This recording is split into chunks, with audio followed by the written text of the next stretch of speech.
Acte 4, scène première. Dorante, Cliton. Cliton.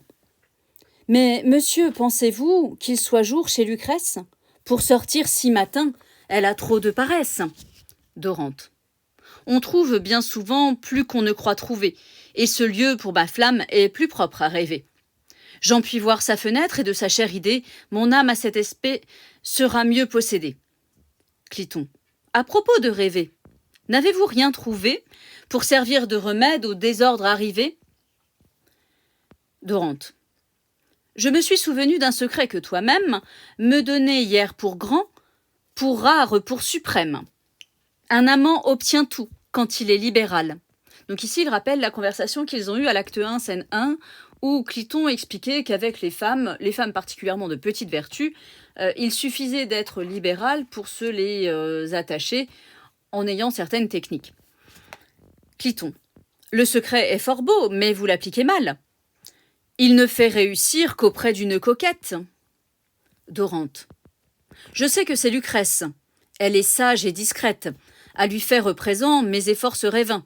Elle a le cœur trop bon, mais ces gens ont des mains.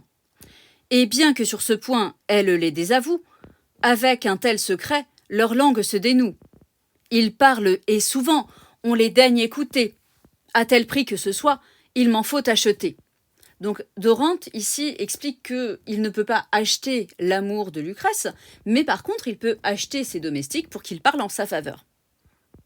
Si celle-ci venait, qui m'a rendu sa lettre, après ce qu'elle a fait, j'ose tout m'en promettre, et ce sera hasard si, sans beaucoup d'efforts, je ne trouve moyen de lui payer le port. Donc il veut obtenir l'aide de la domestique de Lucrèce qui a déjà remis le billet.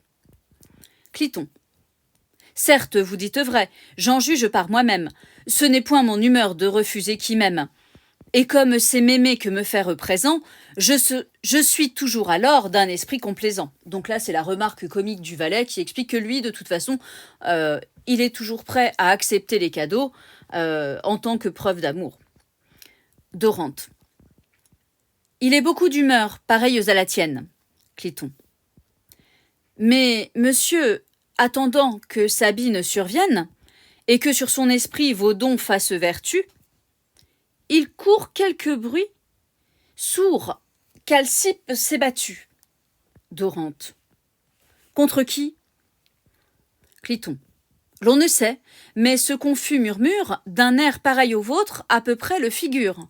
Et si de tout le jour je vous avais quitté, je vous soupçonnerais de cette nouveauté.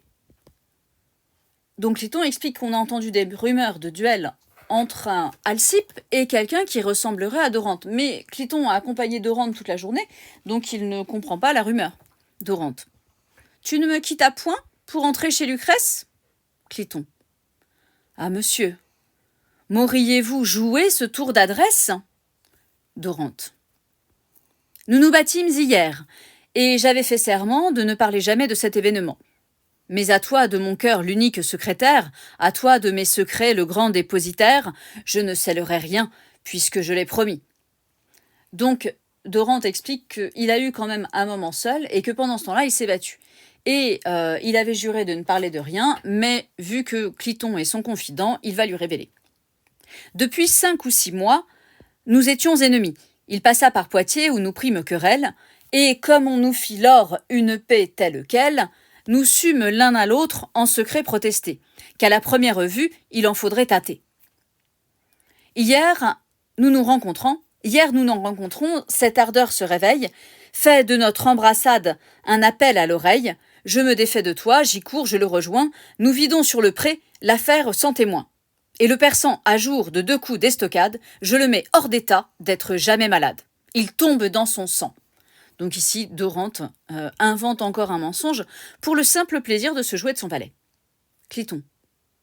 À ce compte, il est mort? Dorante. Je le laissais pour tel. Cliton. Certes, je plains son sort, il était honnête homme, et le ciel ne déploie